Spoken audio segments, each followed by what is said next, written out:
बिस्मिल्लाहिर्रहमानिर्रहीम। अस्सलाम वालेकुम डियर स्टूडेंट्स।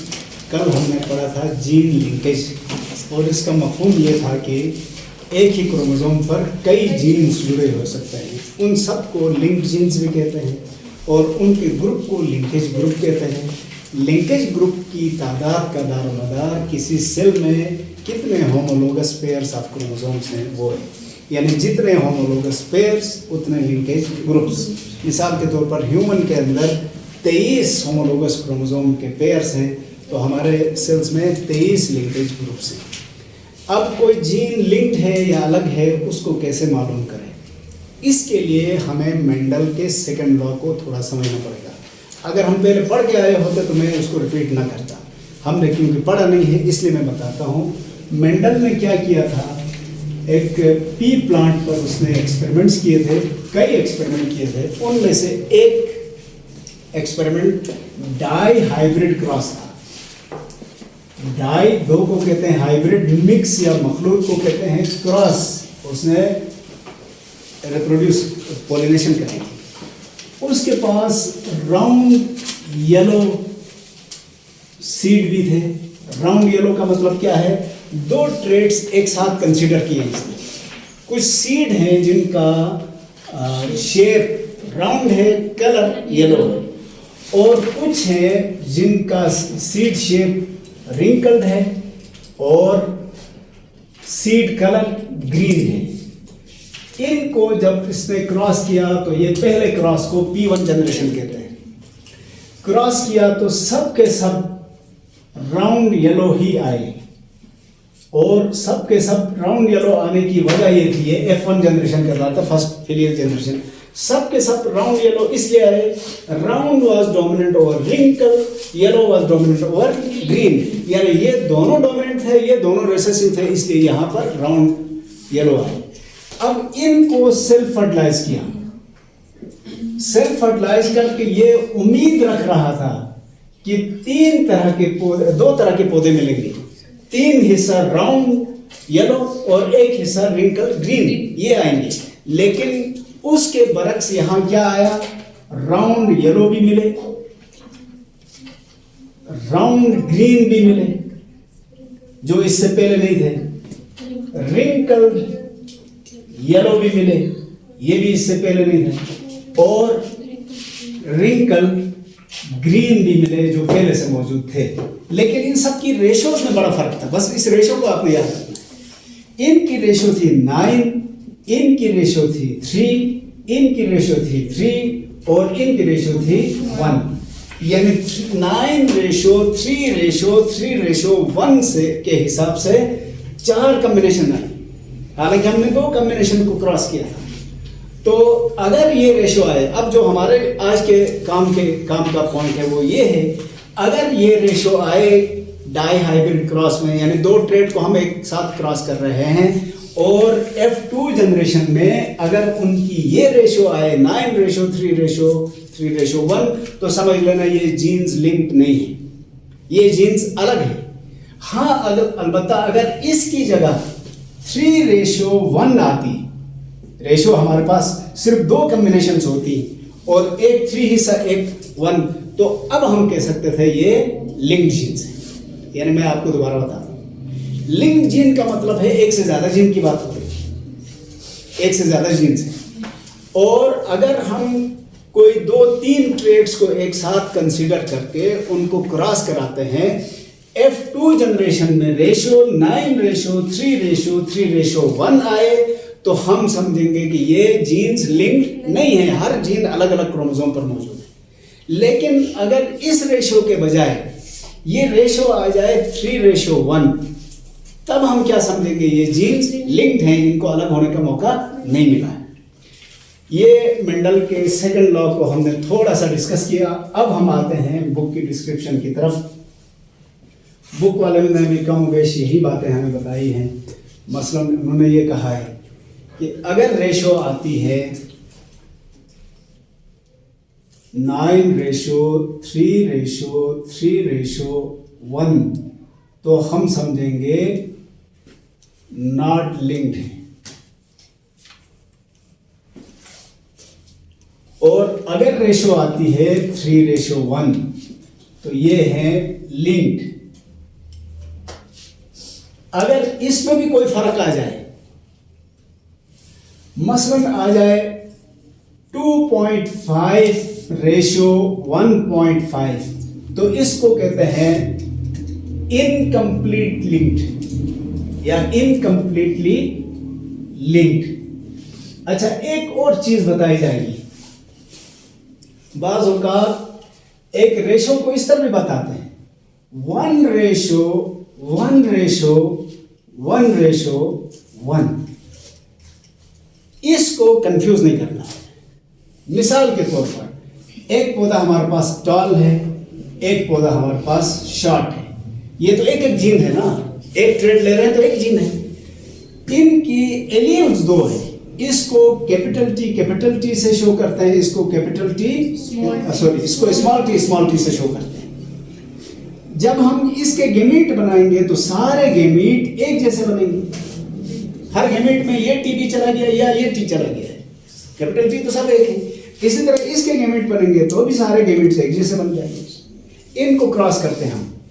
फर्ज करें ये एक मेल प्लांट है, उसके सारे गेमीट्स कैपिटल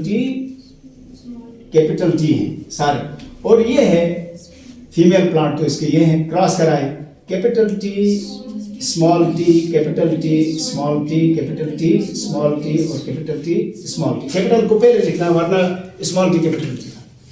इस रेशो को हम किस तरह लिखेंगे? 1:1:1:1।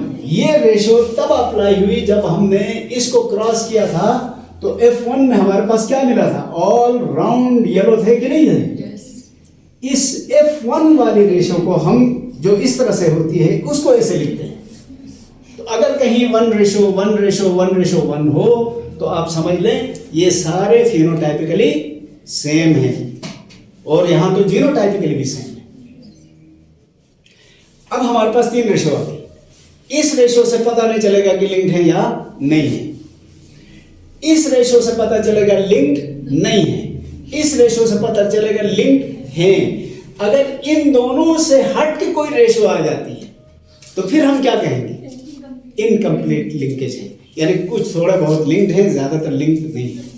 मसलन 10 क्रोमोसोम 10 जीन की बात कर रहे हैं, हो सकता है उनमें से 2-3 लिंक्ड हो, बाकी लिंक्ड ना हो, या 10 के 10 लिंक्ड हो, या 10 के 10 अलग अलग क्रोमोसोम पर। अब इसी को मजीद समझाने के लिए एक मिसाल दी गई है। मिसाल T.H. मॉर्गन के एक एक्सपेरिमेंट से दी गई है। यहां मैं 2 जुमले हिस्ट्री के बता दूं आपको।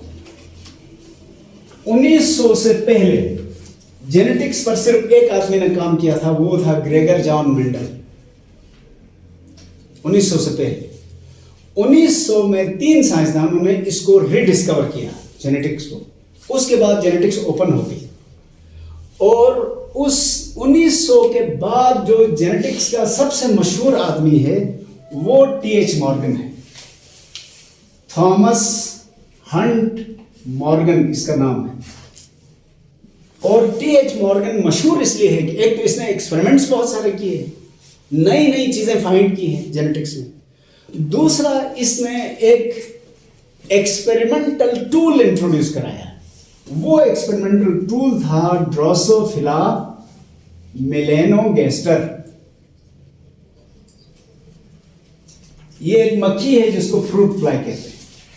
तो इसमें कमाल क्या हो गया, इसने ये इंट्रोड्यूस कराया। असल में इससे पहले जेनेटिक्स पर एक्सपेरिमेंट सिर्फ प्लांट्स पर हो रहे थे। इसने जेनेटिक एक्सपेरिमेंट्स को एनिमल में भी मुमकिन बना दिया है। अब ये कौन सी बड़ी बात हो गई? असल में बात ये है बेटा, जेनेटिक एक्सपेरिमेंट्स का रिजल्ट रिप्रोडक्शन बेस्ड है। मसलन मटर के पौधे में आप क्रॉस पोलिनेशन कराएं तो उसी सीजन में आपको रिजल्ट मिल जाता है, नई नस्ल तैयार हो जाती है ना। अगर यही एक्सपेरिमेंट आप बकरी में करें, बकरी को क्रॉस कराएं, उससे बच्चा पैदा होगा तो तब 9-10 महीने लगेंगे, फिर वो बच्चा बड़ा होने में 2-3 साल लगेगा, फिर बच्चे पैदा करेगा तो फिर तो ये बहुत लेंदी हो जाएगा। तो मैं कहना ये चाह रहा हूँ मुख्तसरन, जेनेटिक रिसर्च के लिए वो जानदार सुटेबल है जिनका लाइफ साइकिल शॉर्ट हो। ड्रोसोफिला का लाइफ साइकिल टोटल 14 दिन का है, तो मटर से भी ज़्यादा मुफीद हो। दूसरी शर्त क्या है कि जेनेटिक रिसर्च के लिए उन जानदारों को प्रेफर किया जाता है जिनके ऑफ स्प्रिंग बहुत हो, क्योंकि 1-2 पर राय कायम करना रिलायबल नहीं है। जितना एक्सपेरिमेंट फैला हुआ होगा नताइज उतने एक्यूरेट होंगे। और मटर के पौधे में 20-30 सीड आते थे एक पौधे में। ड्रोसोफिला तो 1200 तक बच्चे देती है, 1200 अंडे एक नस्ल में। तो इससे रिजल्ट्स की एक्यूरेसी भी बेहतर होती है। तो बाहर टी.एच. मॉर्गन के ये 2 बड़े कमालात हैं। एक तो कई उसने नई चीज़ें डिस्कवर की हैं जेनेटिक्स में, दूसरा ये जो बेहतरीन एक एक्सपेरिमेंटल एनिमल इंट्रोड्यूस कराया, और जो एनिमल पर भी जेनेटिक रिसर्च के लिए बेहतरीन, बल्कि प्लांट से भी ये बेहतर हो गया। और ड्रोसोफिला मैंने कहा 14 दिन में रिजल्ट मिल जाता है, साथ में इसको पालना भी मुश्किल नहीं। कीले खा के छिलका छोड़ दे एक केज के अंदर, वो छिलकों के ऊपर ये पलता है, तो फ्री में पलता है ये, इसलिए बहुत आसान टूल है। अब टी.एच. मॉर्गन ये लिंक जीन्स की बात नहीं कर रहा था, ये तो अपने हिसाब से मुख्तलिफ एक्सपेरिमेंट कर रहा था। उसने ड्रोसोफिला में कोई 86 ट्रेट्स आइडेंटिफाई किए थे, उन पर एक एक करके तजुर्बा कर रहा था और मेंडल के लॉज को एनिमल पर टेस्ट कर रहा था। इसी में उसने 2 कैरेक्टर्स वो किए। फर्ज करें ये मक्खी है, और इस मक्खी के जिस्म में उसने ऑब्जर्व किया कि 2 तरह के एब्डोमेन्स हैं। एक का एब्डोमेन पॉइंटेड है, दूसरा का एब्डोमेन ब्रॉड है। दूसरा उसने देखा कि एक के विंग्स वेस्टिजियल थे, वेस्टिजियल विंग्स कहते हैं इनको, यानी विंग्स सही तरह से डेवलप नहीं थे। दूसरे के विंग्स वेल डेवलप्ड है। ये 2 मक्खियां आइडेंटिफाई की, इसलिए वेस्टिजियल विंग्स, इसके लिए वीजी कहा। लेकिन याद रखना ये स्मॉल वी है, स्मॉल वी। और इसके विंग के लिए जो मुकम्मल है उसके लिए कैपिटल वी और स्मॉल जी, कैपिटल वी और स्मॉल जी, एक ट्रेट भी है। दूसरा पॉइंटेड एब्डोमेन है। पॉइंटेड एब्डोमेन को, ये ब्रॉड एब्डोमेन को कैपिटल ए और पॉइंटेड एब्डोमेन को स्मॉल ए का, यानी 2 कैरेक्टर साथ हैं। यहां पर क्या हो रहा है, इसके विंग्स वेस्टिजियल हैं, यानी इम्प्रॉपरली डेवलप्ड है, और एब्डोमेन पॉइंटेड है। एब्डोमेन को स्मॉल ए से शो किया और रिड्यूस्ड विंग्स को हमने वी छोटा। इधर इसका एब्डोमेन ब्रॉड है तो उसको कैपिटल ए से शो किया, और विंग्स कंप्लीट है तो उनको कैपिटल जी से।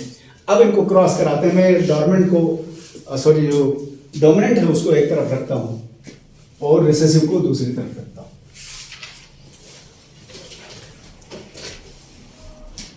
वी जी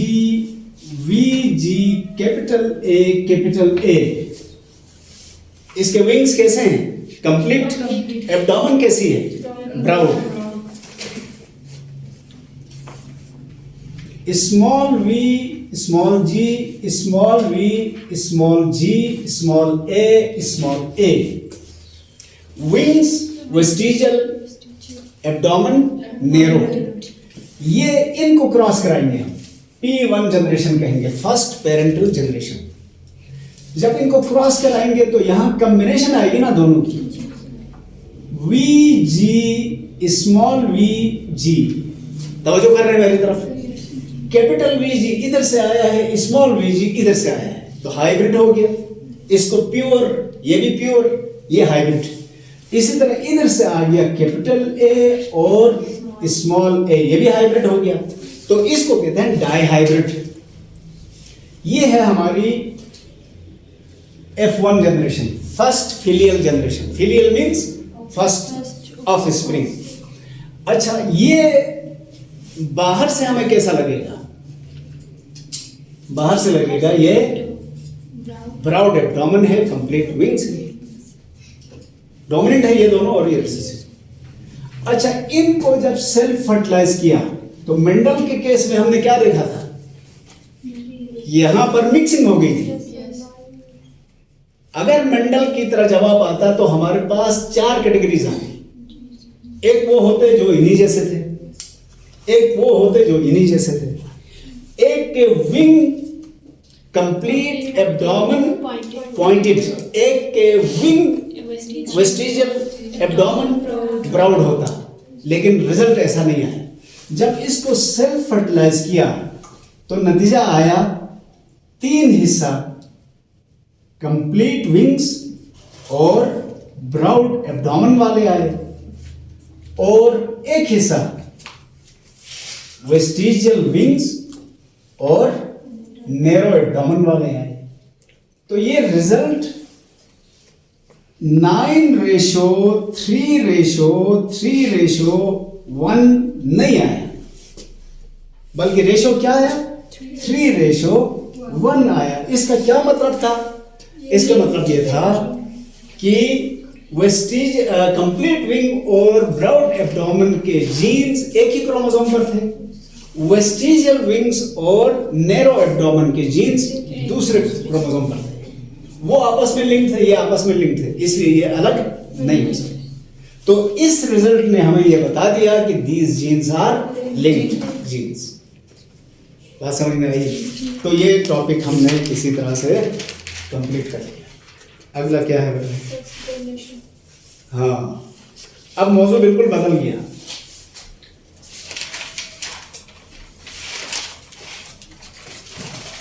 मौजू बदला है सेक्स डिटर्मिनेशन। पहले मैं आज इसकी समरी बताता हूं आपको।